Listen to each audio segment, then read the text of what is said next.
Jagaradev, Jai Masters, one of the great masters who didn't speak very much English. He used to sometimes start and end his talks.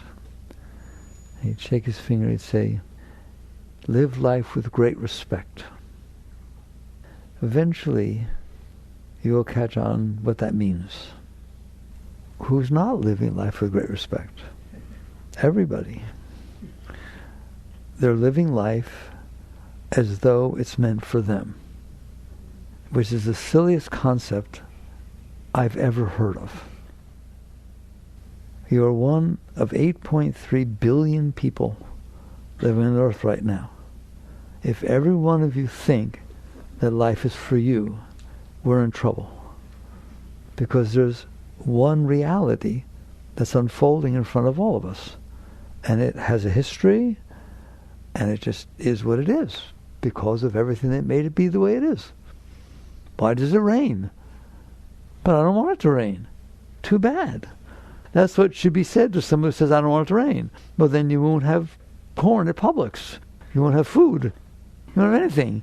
Yeah, but it's my birthday. I don't care. That is what it means to live life without respect. You have no respect for reality. You only care about yourself. I'm not picking on you, but is it true or not? Have you ever said it? I don't like that he did that. I don't like that it's raining. I don't like that there's a pothole. I don't like how the driver in front of me is driving. I don't like that it's so hot. You've never said such a thing, right? That's what it means to live life with no respect. You're only respecting yourself. You just think, I'm the center of the universe. It's supposed to be the temperature I want when I want it to be.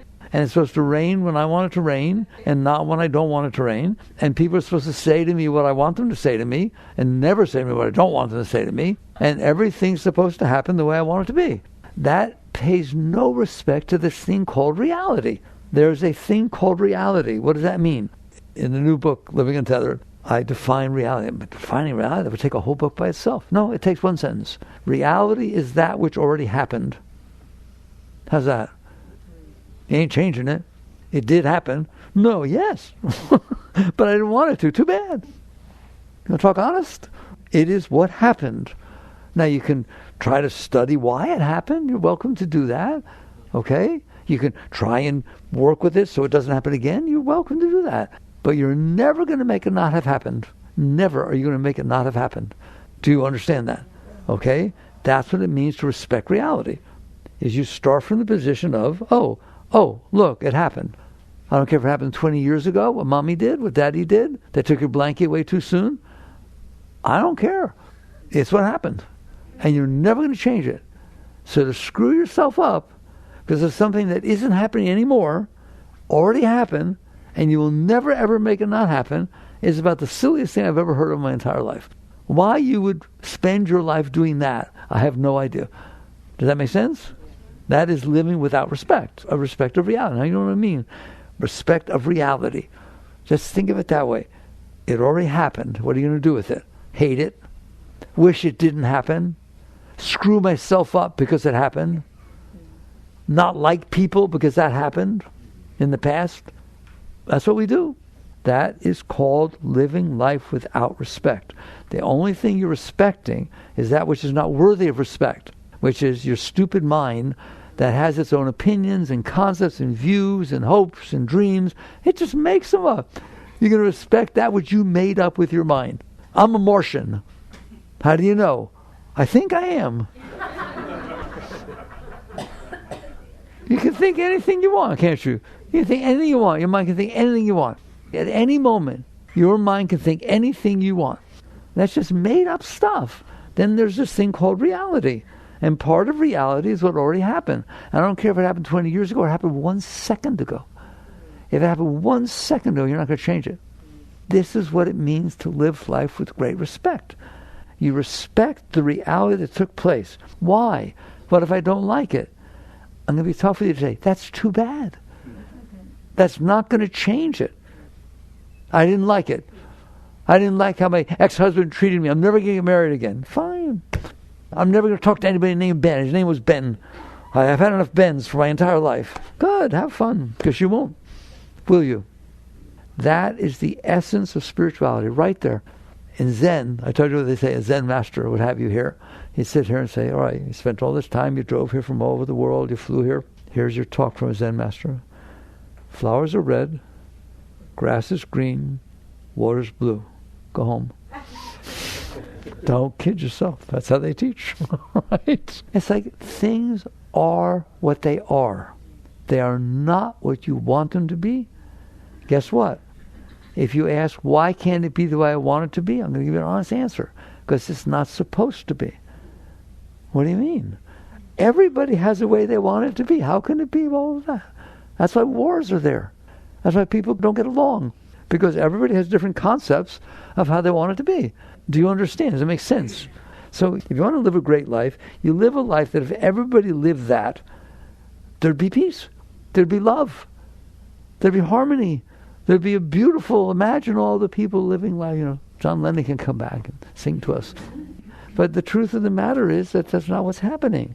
And so living life with respect is to first start to say, I have no right not to respect reality. I don't care. I don't care what it was. I don't care what it is. If it happened, it happened. I have to start by accepting reality. That's respect. Now, what I do about that, once I've reached that point, it's not what you think it is. Just because you respect that this happened, doesn't mean you don't deal with it. You're here to dance with life. You're here to participate with it. But if you don't accept gravity, you won't learn to fly. It's only by accepting that there's gravity that you can study it, but you have to accept it, don't you? The aerodynamics person accepts that there's gravity. Well, do you accept that there are people who don't agree with you? Do you accept that the things that happened in the past that don't look like much fun? Because you better. Because the alternative to living life with respect is to only respect yourself and your opinions, and therefore you become a problem, not a solution. If all you care about is what you believe, we're all in trouble. We're all in trouble, period, including your spouse and including your children, because they're supposed to be the way you want them to be. This thing about respecting your thoughts and your concepts and your views and your opinions and your preference and your hopes and your dreams, that's a non-starter to a spiritual person. Why? Because I made those things up. They don't have a foundation in reality. So let's get straight. Where do your concepts, your views, your hopes, your dreams, your likes, your dislikes, your preferences, where do they come from? Because they didn't come from reality, did they? Psychology says man is the sum of his learned experiences. Yoga would say, he agreed with that, Yoga would agree with that, but you are the consciousness that's aware that your psyche is the sum of your learned experiences. Can I repeat that? You do know you have preferences, don't you? How do you know you have preferences? Because I'm in here and I notice them. Just like I notice a clock, I notice a person. I notice that there's talk in there and feelings in there, yes or no, that say I like this and I don't like that. How do you know it did that? Because I'm a conscious being. That's the difference between psychology and spirituality. True spirituality accepts psychology totally. That's what I'm looking at. I'm looking at a psyche. And they studied where it came from. And they study how it's going to behave or misbehave. That's wonderful. Who's looking? Has your heart ever hurt? Anybody ever have a heart that hurt? How do you know? See, what psychology wants to say is, what do we do about it? Why is it happening? How do you cope with it? Now, spirituality does not want to say that. True spirituality wants to say, how do you know your heart hurts? Have you ever had trouble with your mind? Have you had a bad mind day? Like a bad hair day? Okay? And you say it to people. You say, oh my God, my mind's driving me crazy. Listen to me. My possessive pronoun, my mind is driving me crazy. All you care about is the mind. I care about the my. Whose mind? Who is in there noticing that the mind is misbehaving?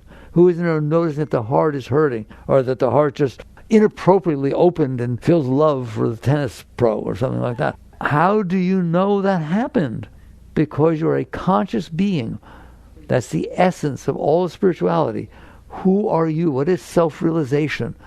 So you have respect for the fact that you're in there. Are you in there? Anybody not in there? Raise your hand. No, you're obviously in there. You heard me. Okay? So you're in there and you're noticing what's going on in there. The problem is you give 100% of your respect to what's going on in there. Well, everybody's got something going on in there. Do you respect what they have going on in there? Of course not. Unless they agree with me. If they agree with me, I respect them a lot. He's right. You hear what he said? It's what I always say. She's wrong. Are you kidding me? That's totally wrong. I would never say that. Therefore, it's wrong. That's called ego. It's called the fact that you have going on inside of you something that you notice. You're obviously noticing it. You wouldn't know what happened, but you're getting sucked into it. So you're not... Witness consciousness is, I notice that I notice, and that's the end of it. Non-witness consciousness is, I didn't even notice that I noticed it, and now I'm acting it. Which is where everybody is. Whatever it says, I'm doing. I'm conscious, although I don't know what's happening. But I'm not centered in my center of consciousness, in my seat of consciousness. I'm being sucked into what I'm looking at. I can't handle what I'm looking at, so I try to do something about it. How do I say it that way? I can't handle what my heart is doing, so I try to do something about it outside. Either I can't handle it because it's so open I can't live without it, or I can't handle it because it hurts like hell and I can't live with it. Either way, you can't live with it. Do you understand that? So that's consciousness that's not evolved enough. Sorry, I'm not insulting you. It is a center of consciousness not evolved enough to handle what it's looking at. What if you take somebody to go to an art show and they start freaking out because there's a bowl that's not shaped the way they want?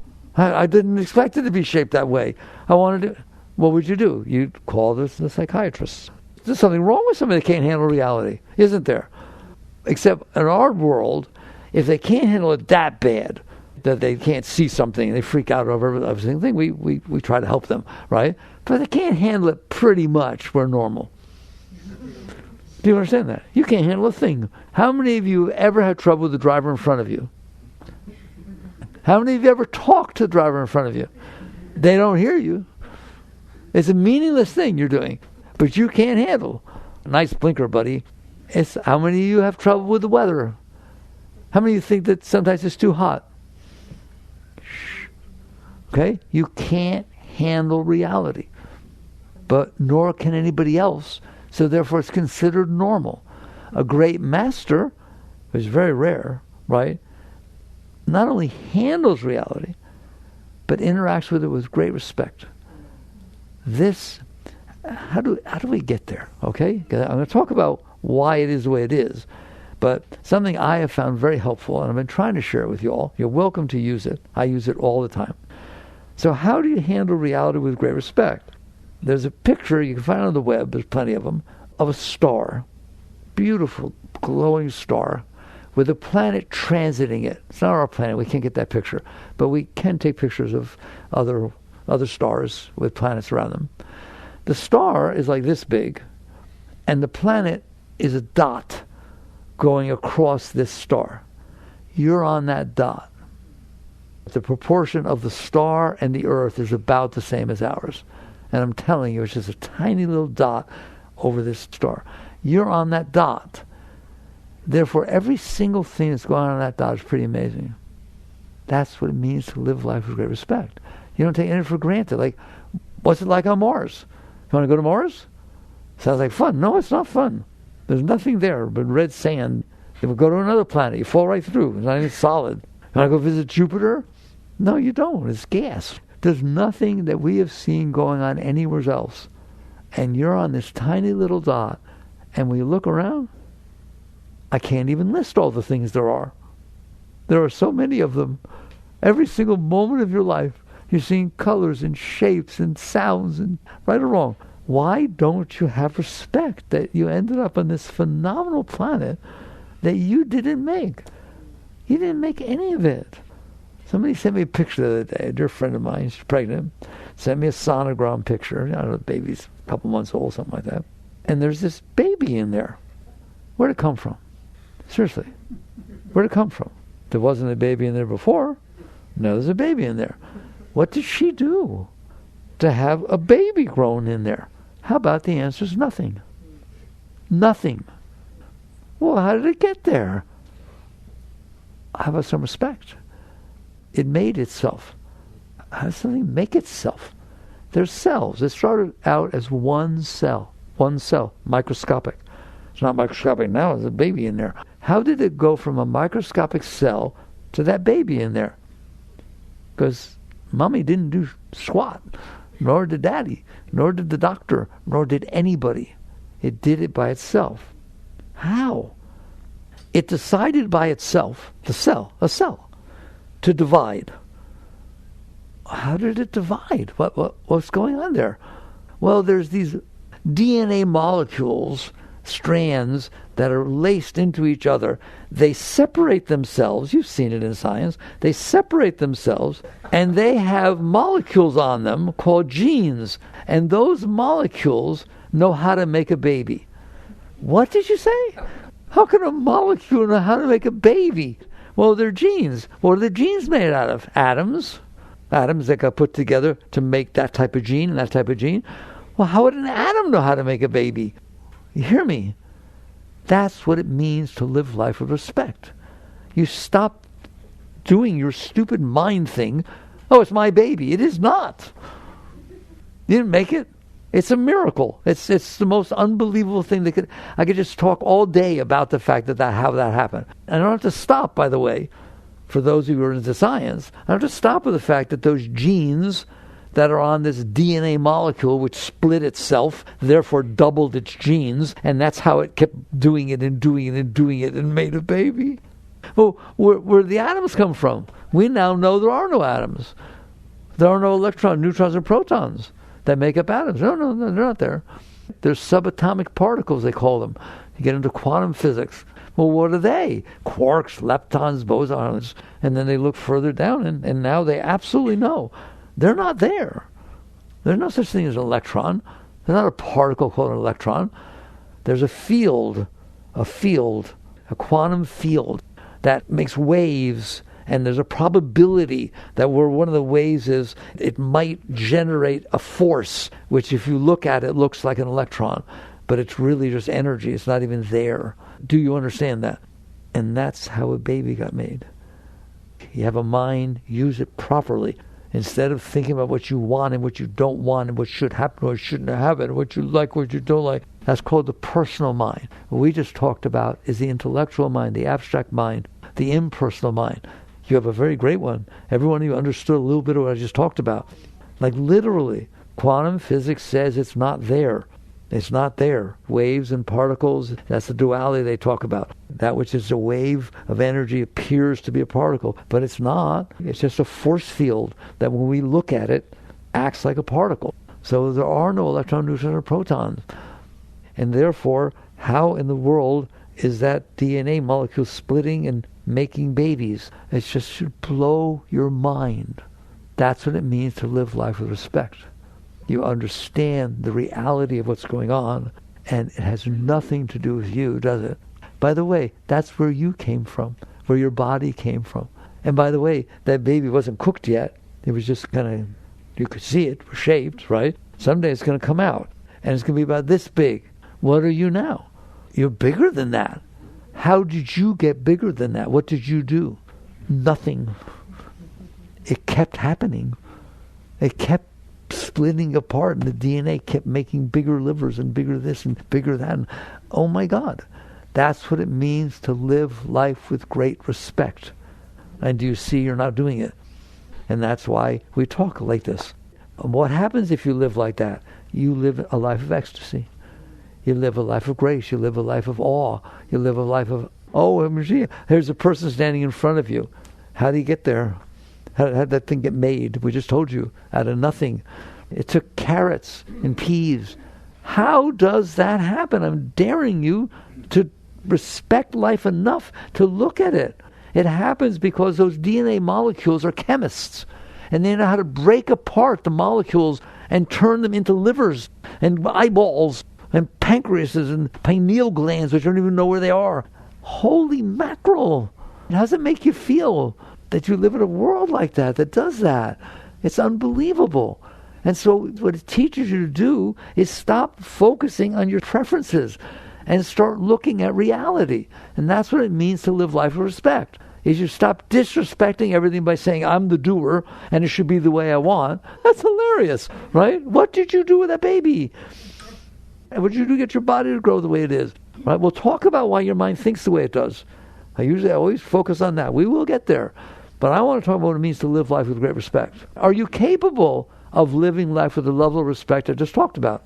Of course you are. You understood what I said. Your mind's capable of understanding these things. Like I said, the other way to go is, and this is very important, I do it all the time. I don't have to. My mind, very nice, it does it all by itself, right? So here you have this sun, this star.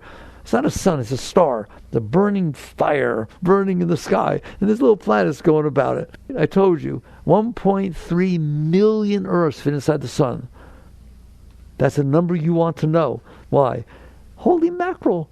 My whole planet is 1.3 millionth of a star that's sitting out there. It's meaningless. But you think you're the most important thing. You're nothing. An ant's equally important to you, sitting on this super little planet spinning around. But you won't think like this. Why? Because you're so caught in thinking about yourself. You're so caught in thinking about what I want, what I don't want, what I'm supposed to be doing, what is she supposed to be doing, and why did she do that? What am I going to do about the fact that she did that? I can't believe she did that. You're just lost in what we call the personal mind. And it's pretty strong, isn't it? It's kind of hard to get out of there. But wouldn't it be nice to live in reality and just be blown away by everything? I told you, if you're standing in front of somebody, the very fact that they're standing there is pretty unbelievable, okay? And by the way, there's 8.3 million people on the planet Earth. This is the one who's standing in front of you. That's pretty special, right? But he's swearing at you. He's yelling at you. He's accusing you of something you didn't even do. You don't even know. He's got the wrong person. And he's sitting there dumping all this energy on you, okay? Well, how do I have respect for that? But let me ask you a question. Frogs make sounds. Animals make sounds, right? Well, he's making a sound. The vocal cords make sounds. They make sounds, right? And those sounds are coming out of this person's mouth. That's pretty amazing. And what's even more amazing is they're coming in through your ears as sounds. They're sounds. If you're in China and they're making those sounds, those are just sounds. You don't understand the language. It's sounds coming out of the mouth. There's lots of languages around here on the planet Earth. They don't bother you one iota. He just cussed you out. He told you your mother wears Bari boots. Doesn't make any difference, does it? They're sounds. So not only are you standing there, this person's standing there, they're making sounds. That's pretty amazing. That doesn't happen on Mars. I don't know who else, right? But you have ears that pick up the sounds, eardrums, and all that stuff, pass them back, right? And they make the sounds inside of your mind. And you were given a mind, and you did not do one single thing to get it. That somehow when it comes in there, your mind interprets it and tells you what he's saying, if it's the language the mind understands. That's about as amazing as the baby making inside of itself. Where did you get that mind? Where did you get your mind that understands words, that can think? I don't want to hear an answer. I just want you to understand you don't have the answer, and you didn't do it. Let's say you're really smart. Let's say you're really smart. You're really good at math. You didn't do that. You didn't do that. This is what it means to live life with great respect. You stop thinking about me, mine, I, me, mine, what I want, what I don't want, and you start realizing, wow, this is amazing, isn't it? It's just amazing. How many of you have ever eaten? How many of you ever had food and ate it? Okay? Well, let me tell you a secret. When you take that food and you chew it real good, by the way, you chew it and you swallow it, you don't have a slightest idea what happens to that food from that moment forward. And if all you did was eat it, you're dead. Something has to happen. There has to be something in there that got made by the DNA, by the way, that breaks it down, all the way down, puts it in the bloodstream to feed the cell. You don't do anything, but you think you're the center of the whole of your life. If that stopped happening, you're dead. You're not here. And by the way, when it feeds those cells, which cells? The ones that make up your body. They make up the liver. They feed every one of those things. Wow, those are cells? They're living cells. They need to be fed. And they excrete and they multiply. They do all kinds of things. You're not doing any of it. How many of them are there? The estimate is 25 trillion. You have 25 trillion cells that make up your body. And not they make up your body, they are your body. That's what your body is, those cells. How often do you think about that? Live life with great respect. Now you understand why the masters teach you that. It's called honoring and respecting what is. It's unbelievable what is. It's truly a miracle. It's a miracle that you have 25 trillion cells inside your body that talk to each other. How about the fact that, we're all upset about cancer and this and that, different things, diseases that take place, right? Do you know that if I took the percentage of time of every individual that's alive, that they're healthy, it's like 99.99%. Not of your individual life, but of the whole, right? How does that happen? There's diseases, there's bacteria, there's viruses. Well, somehow these cells inside your body, without your asking them to or knowing anything about it, they take on the responsibility of trying to keep the body healthy. You have an entire immune system. When was the last time you thanked your immune system? I mean, if you had an employee that was keeping you healthy, cleaning your house all the time for free, you pay them, you say thank you. You don't even pay any respect. Now do you see how little respect we pay for reality? It's pretty amazing, isn't it? It's embarrassing. How about that? When was the last time you said thank you to your liver for secreting or anything? All right? So you get down to the point where you understand, wake up. That's the purpose of a talk like this. Wake up. Pay attention to what's going on all the time, all around you. Keep it in perspective. I started telling you that, right? So you've got this tiny planet transiting a star. What is the sun? You call it the sun. What is the sun? It is one of hundreds of billions of stars in your galaxy. And there are 2 trillion galaxies. How often you think about that? It's called reality. And sometimes I like to get a little deeper. So here you are, you're 93 million miles from your sun. That's pretty far. How far is your sun from the next star? There's hundreds of billions, 200 to 300 billion stars in your galaxy. How far is your sun, your star, from its next closest star, Alpha Centauri, whatever it's called? Well, I think it's 4.5 light years. It means nothing to us. What does that mean, nothing? Okay, I don't know anything about that, right? So I teach you respect. If I hold a photon, a light beam, above the planet Earth, imagine the planet Earth, you've seen pictures of it. If I hold a light beam above the planet Earth and let it go for 1 second, it circumnavigates the globe 7.5 times. Did you hear that? Reality. That's pretty fast, isn't it? 7.5 times in 1 second. Go that speed for 4.5 years and you will get to the next star. That's how big it is and how little you are and how meaningless it is. But all you care about is yourself.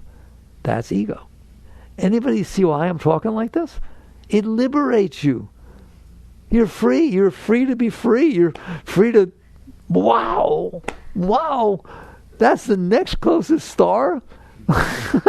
That's every single second, for every minute, for every hour, for every day, for every month, for every year. For 4.5 years, I'm going to travel at that speed. I'll get to the next star.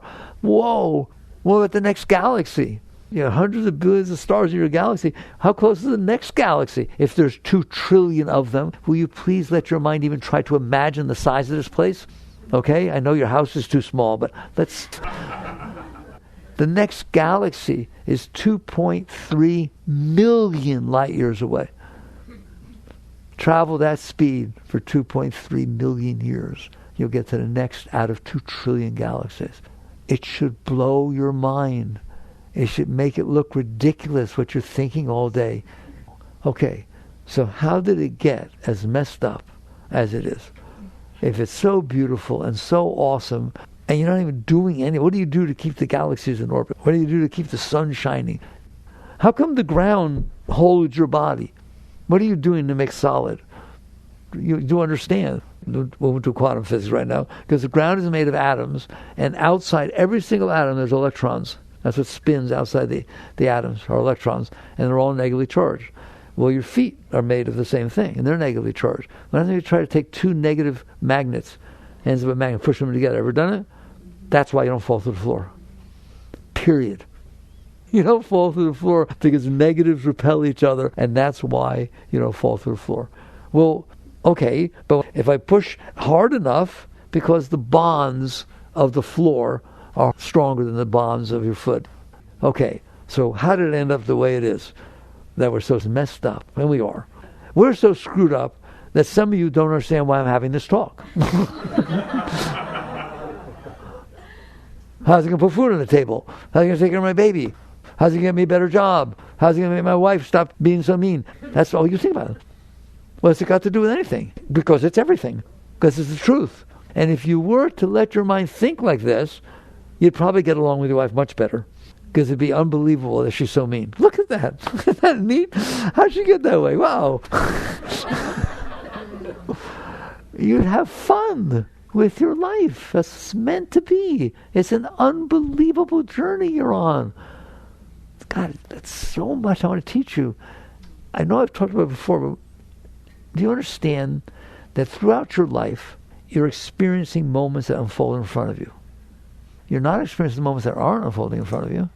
Well, what's the ratio, the percentage of the moments that are unfolding in front of you versus the moments that aren't unfolding in front of you? It's not even funny, is it? Therefore, you know nothing.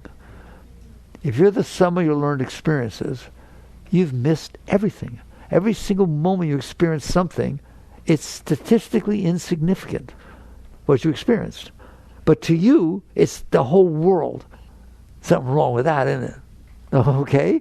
So you're collecting these moments, but I'm not talking about the moment that's unfolding in front of you. Do you know that no one has ever experienced the moment you experienced? They could be a different angle, a different light, but look, the moment you're having right now, no one has ever had. No one else is having it right now, are they? No one had it before. It never happened before. No one will ever have it. Oh my God. You're that special that you're getting a private showing? Every single one of you is getting a private showing of life. The problem is that this is what happens and why it got so screwed up. First of all, you should say thank you to that. Hey, hi, moment. You know what that moment is? Yours. You want to be special? You're the only one that experienced that moment. You're the only one that experienced that guy yelling at you. Wow, it's pretty far out. It's not happening anywhere else. It's just mine. All right, why is it not that way? Because we talked so far about matter. We talked about suns and bodies and things and everything like that, right? But the consciousness that is aware of your psyche and receives your eyesight and receives your ear, there's a user in there, an end user, you. Okay? Where did it come from? It didn't come from the quantum field. It didn't come from, it's made of atoms. Consciousness is an essence within its own being. It is an essence of itself, and it is the highest essence. If everything else went away, you would know it went away. It is who you are. It's your soul. It's the essence of your being. It's the most important thing. If everything was the way it was and nothing was conscious of it, it might as well not be. Meher Baba used to say, the whole world is zeros. The whole universe is zeros. Take the number 1 and put it to the left of those zeros. The number so big, that's consciousness. Is that one number 1 gave meaning to everything. So consciousness is everything. Well, when you're born, don't ask me when you're born, your consciousness, your awareness of being drops into that body. And it stays there till the body dies. It existed before, it exists after, it is everything. It's the beginning and end of everything. All right? It's consciousness. Fine. So we drop in the body. Why? Because, I can't do it without telling you the whole thing. Consciousness is a singular thing. It's consciousness. Just like an ocean is an ocean. The drops of water are part of the ocean. They're ocean. It's a whole. It's non-dual. That's why I use the words non-dual. Consciousness is consciousness. Every single one of your consciousnesses that is looking at the diversity of your psyche is the exact same consciousness, but it's staring at something different. It's identifying with what it's looking at. The great masters that meditated deep enough, went far enough back, merged with the universal consciousness, merged with the one consciousness. That's why they're masters. That's what enlightened being is. Yogananda in Autobiography of a Yogi, there's a chapter called Experiencing Cosmic Consciousness. And this guru touched him, passed him Shakti, whatever it is, and he left. And he said, instantly his body became the universe. He was expanding at the speed of light in all directions, and every galaxy was inside of him, and that's where the masters went. Okay? Because your consciousness is that consciousness. But why don't I know that? Because you're staring at what you're looking at. You got lost, like a drug addict is not really a drug addict. There's somebody that got caught up in the fact that these drugs are very important to them, and they get overwhelmed by it. Well, you're overwhelmed by your psyche. I use the word distracted. You're distracted by what your mind has to say. Have you noticed that? You're distracted by what your heart feels. How distracted? 100%. You are totally distracted, right or wrong. All the heart has to do is shift while you're distracted. So you can't maintain your seat of consciousness. You're still conscious, so you wouldn't know what's going on. But you're not conscious of being conscious. That's what witness consciousness means. You're conscious of being conscious. I'm here, and I see the heart hurting, but it doesn't pull me into it. I'm here, and I see the mosquito, but I'm not freaking out. I'm conscious of the fact that the mosquito is bugging me. I'm conscious of the fact that my heart is hurting. I'm conscious of the fact that my mind keeps going back to the same thing that happened years ago that bothered me, and it keeps thinking about it. I'm not lost in it. I'm not complaining about it. I'm not affected by it. I'm just conscious that it's there. I'm conscious that the blanket's there. I'm conscious that the water's there. I'm conscious that the stand is there. And I'm conscious that the mind's thoughts are there. That is what witness consciousness is. Krishnamurti called it objective observation. You're still observing, but you're observing objectively. You're not taking it. How about if you didn't take yourself personal? Oh, look, she's feeling jealous. What are you going to do about it? Been there, done that. Anything I do about it makes it worse. So just accept that, yeah, humans have jealousy. You're not a human being. You're watching one, but you're not a human being.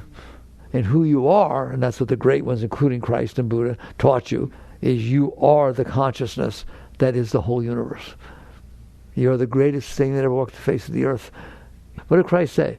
As I sit by the throne of my Father, the seat of consciousness, sit by the throne of my Father, so you shall sit by my throne. That height.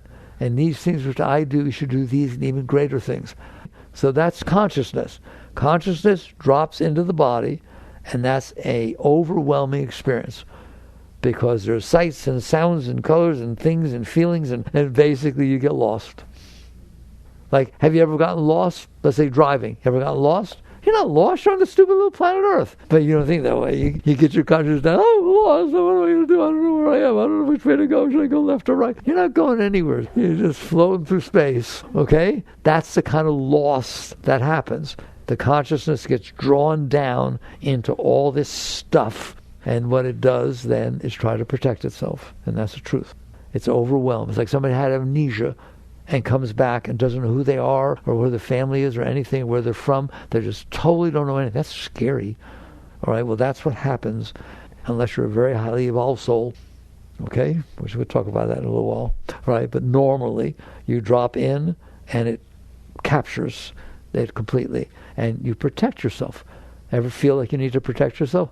All you're ever doing is protecting yourself.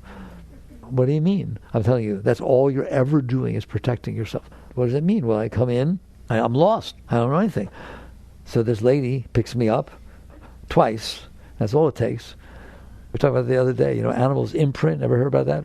I study biology. Put a duck next to cows and thinks it's a cow. It's young enough, all right? It's called imprinting. Right? Well, you imprint on everything that you interact with because you're trying to build some solidity, and you're still doing it every day of your life. You're trying to build solidity that you can feel comfortable being in, that you can define yourself. This is my husband, this is my wife, this is my child, this is my house, get out of it, this is my car.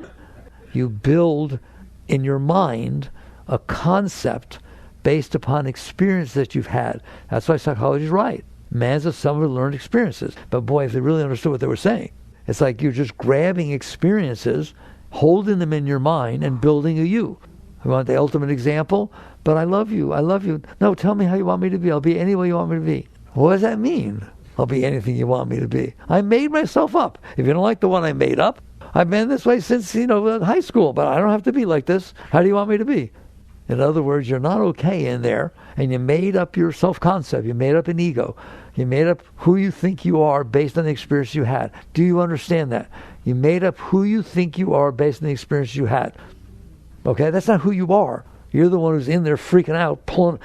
Somebody asked Yogananda, an enlightened being, what is the ego? We could talk to Freud. I'd rather talk to Yogananda. I like Freud. But what is the ego? He said the masquerading self. The masquerading self that is so deep. In other words, you are the self, the consciousness. You're not comfortable, you're lost, so you pull the mask around yourself and you're presenting it to everybody. You want to be accepted. Except you're just consciousness. What's accepted? You're not even here. You're not in the body. I'm looking at that picture. Do I have to get up to look at the picture? Do I have to go over there to look at the picture? Does the sun have to come down to earth to shine on us and bring heat and light? Your consciousness is sitting in the highest state looking down. It projects its awareness. I project my awareness onto the picture. I'm talking deep to you. Right now, people say, I want to get back to God. No, it's not get back to God. It's stop leaving. Your consciousness is seated in pure consciousness. Just like I'm seated here looking at that picture. But I'm staring at it so much that I lost my sense of where I am or who I am. And now I am what I'm looking at. And then I collect that I was Dorothy in Wizard of Oz in the 5th grade. But if someone comes to you and say, you were not, I was. Whoa, you want to see something go on in there? Ever get defensive? What are you doing? You're protecting what you define. You have to be defensive about what you are. I think you're 2 foot tall and you're green. Feel defensive? No, because I know I'm not 2 foot tall and I know I'm not green. But if I sit there and say, you're not a very nice person, somebody told me, that challenges who you said you were. Okay? So we're just building this ego. That's what we did. We weren't okay. Masquerading self, you built a mask out of the things you stored in your mind. And you've defined yourself. Who are you? I'm the person who likes baseball. What if you never had a baseball? You don't exist. Take away any experience you had, you're still there. You just didn't have that experience. You had a different one. So you built this concept of yourself inside your mind, and that's it. That's why now, back behind it all, you're scared to death, and you know you are. You try to hold everything together. That's why there's so much stress and so much anxiety. Aren't you trying to hold it together? Or you don't even like how it is. You're not trying to hold it together. You're trying to find something that you can hold together. A relationship or a job or a house or something or a career.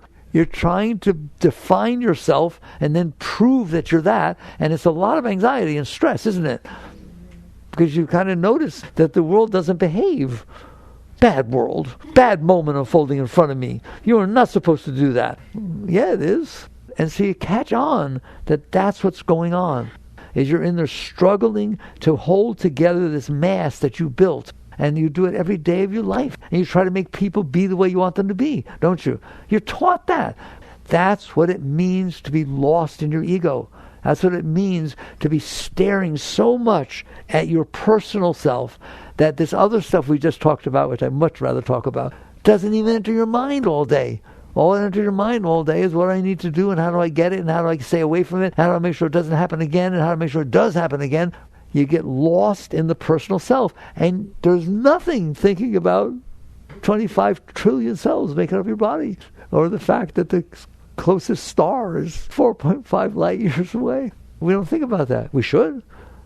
That's what it means to live life with great respect. That was the whole purpose of this talk. You see the difference? Only thing you're respecting is you. You're respecting what you're staring at. And you mean it. And they teach you to do that. How to attract to yourself what you want. I'm speechless. Why do you want what you want? Well, because I'm messed up.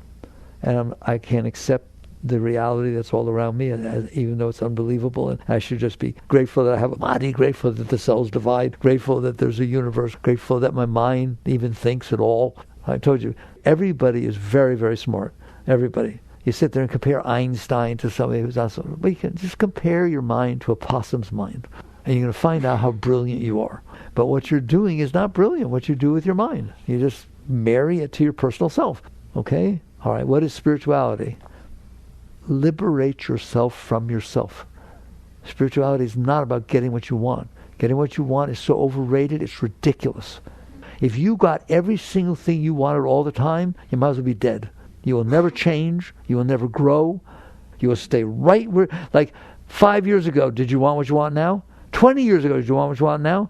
No, you changed. You changed by the experience that happened. If you got what you wanted, if you got every Barbie and Ken that you wanted when you were little, then you're still playing with Barbie and Ken. But other things happen that disturbs you or turns you on, right? So I'm telling you, if you're out there trying to get what you want, you're wasting your life. What you should be doing is looking and saying, why do I want that? Why am I not blown away by the reality that's unfolding in front of me every single minute of every single day, and feeling a sense of total gratitude and ecstasy that I get to live in a world like this, a little dot. If you did with your mind what I talked about in the beginning of this talk, you'd be in ecstasy all the time. You'd wake up in the morning, I'm back, and look, it's still here.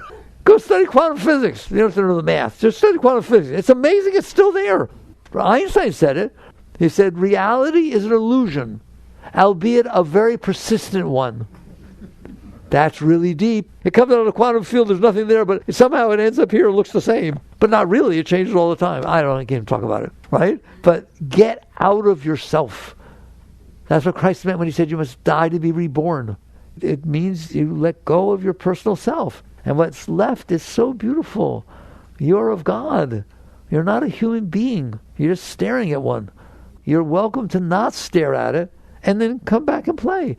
What's life? Well, real quickly. What's life like if I'm liberated? If I don't have all these preferences and concepts and views and opinions and personal stuff? All of a sudden, a moment's unfolding in front of you. You don't need anything from it. You're not afraid of it. You're not desirous of it. You're not bored by it. It's just, wow, look at that. So what do you do with it? You serve it. Serve it based on what? No. When you're free and you are looking out there, maybe you pick up a piece of garbage. Maybe you hold a baby. You just raise whatever's unfolding in front of you to a higher level. Not your higher level. Not your concept of a higher level.